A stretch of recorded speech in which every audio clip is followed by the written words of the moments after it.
ఈ ఆర్జీ ఆఫీస్లో ఇదంతా కూడా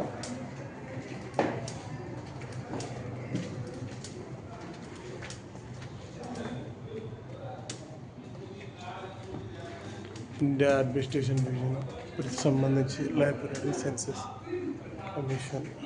అయ్యా నువ్వు అనుమానంతంగా తీద్దయ్యా మనవర్రా.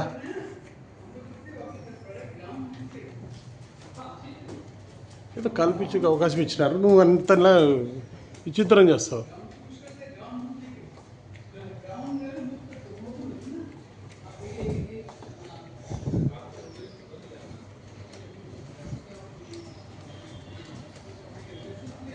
ఇవన్నీ కూడా అడ్మినిస్ట్రేషన్ క్లాస్, తర్వాత షెడ్యూల్ క్యాస్ట్ సంబంధించినవన్నీ కూడా ఇవి ఉంటాయి. బుక్స్ అన్నీ కూడా ఇవి అమ్మారు. ఈ బుక్లు సంవత్సరానికి ఒకసారి ప్రతి స్టేట్కి సంబంధించి మిజోరాము, తర్వాత జనరల్ పాపులేషన్ టేబుల్స్ ఇవన్నీ కూడా ఇక్కడ దొరుకుతాయి. ఇవి బయటది ఎక్కడ దొరకని పుస్తకాలు ఇవి. అది ఇంకా రిజిస్టర్ జనరల్ ఆఫ్ ఇండియా.